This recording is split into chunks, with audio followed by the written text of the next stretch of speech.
la première question, clairement, je vous le dis, c'est ma préférée. C'est Jules qui la pose. Et en fait, il me demande la pire erreur que j'ai jamais faite en tant que thérapeute et comment j'ai fait pour la réparer. Alors, pourquoi c'est ma préférée? Parce que en fait, en tant que thérapeute, c'est vraiment quelque chose d'absolument fondamental de se remettre en question, d'être capable de regarder ses erreurs. Moi, en fait, c'est comme ça que j'ai vraiment évolué dans ma pratique et que je suis devenue de plus en plus compétente. En fait, c'est que au début, j'avais quelques techniques et j'essayais de faire ce que je pouvais. Et puis, j'essayais vraiment de regarder ce qui donnait des résultats. Et à chaque fois que j'arrivais pas à quelque chose ou que j'arrivais pas à aider quelqu'un, bah vraiment, je me posais et je me disais, ok, là, qu'est-ce que tu as fait de bien, qu'est-ce que tu as fait de mal? Et ça, vraiment, c'est le plus important.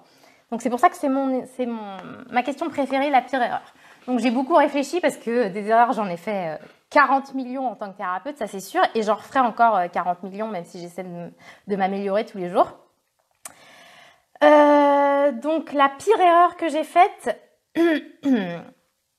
Donc, déjà, étant donné que je suis très très impatiente en fait, en tant que thérapeute, moi j'aime bien quand ça va vite, j'aime bien quand ça fonctionne directement.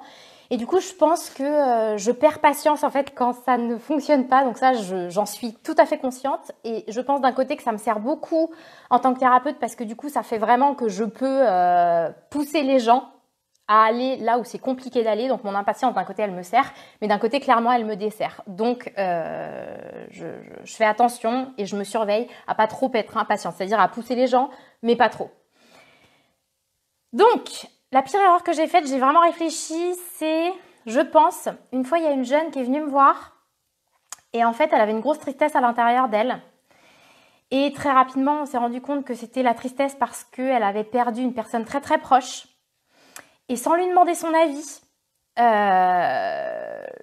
je l'ai poussée en fait à l'acceptation de la mort de cette personne et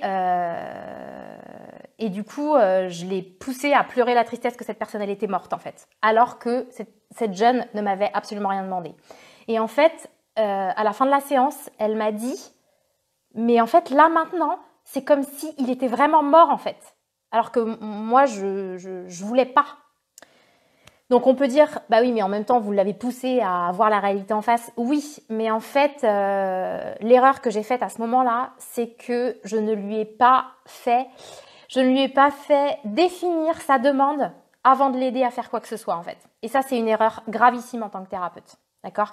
Il faut toujours, en tant que thérapeute, aider la personne à savoir à définir ce à quoi elle souhaiterait que vous l'aidiez pour pouvoir ensuite le faire. Parce que du coup, là, cette personne-là, elle voulait pas en fait que je la pousse à quoi que ce soit et je l'ai fait quand même. Et après, en fait, il n'y a pas eu de retour en arrière. Donc, elle était très mal en partant de la séance. Donc, comment j'ai pu réparer cette erreur-là? Bah clairement, j'ai pas pu la réparer parce que je l'ai vue qu'une fois et elle est pas revenue. Donc après dans sa vie, est-ce que ça l'a aidé ou pas à regarder la vérité en face? J'en sais rien, mais elle n'était pas prête à sortir de son déni et moi j'ai forcé la porte alors qu'elle m'avait rien demandé en fait. Donc si les gens ils sont pas prêts à sortir de leur déni, mais qui vous demandent de les aider à le faire, bah là on y va à fond. Mais en l'occurrence, j'avais pas aidé la personne à formuler sa demande. Donc ça, c'est une erreur gravissime.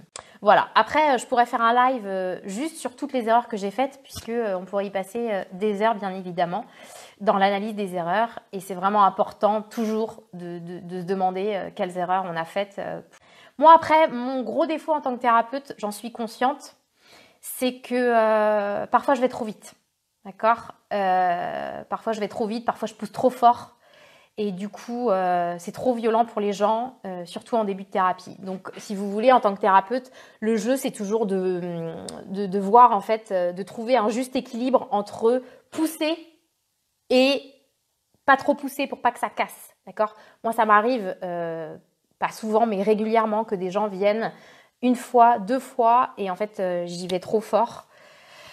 Et du coup, ils partent en courant. Mais en même temps, j'ai aussi beaucoup de demandes des gens qui viennent me voir spécifiquement parce qu'ils savent que avec moi, on perd pas de temps et que du coup, on va vraiment droit au but en fait. Donc, il y a aussi une question de thérapeute, c'est-à-dire que c'est une erreur peut-être avec ces personnes-là, mais il y a d'autres personnes qui ne cherchent que ça. Donc après, bien sûr, c'est au thérapeute de le sentir et moi, j'essaie de le sentir au fur et à mesure, mais voilà.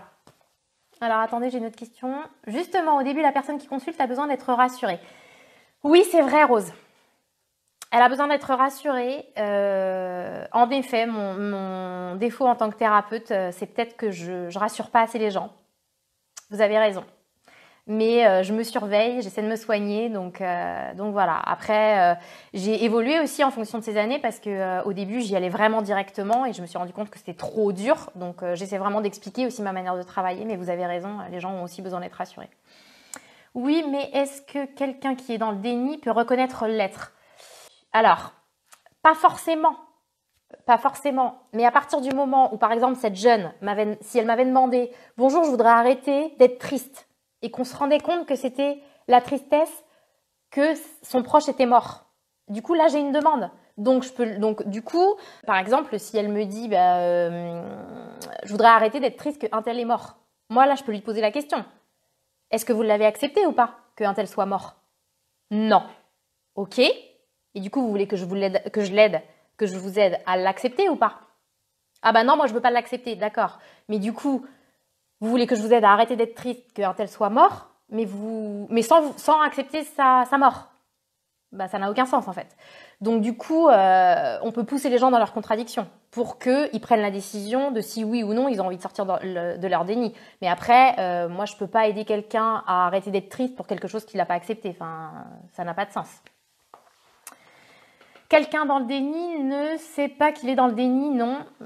En effet, mais du coup, ce que je disais, c'est justement qu'on peut aider les gens à sortir de leur déni, souvent en les mettant face à leurs contradictions. Parce que quelqu'un qui est dans le déni, en fait, il va se trahir à un moment ou à un autre. C'est sûr et certain. Je sais pas moi, parce que le déni, c'est pas forcément pour un deuil. Hein. Ça peut être par exemple le déni de la maltraitance. D'accord? Moi, j'ai été maltraitée quand j'étais petit.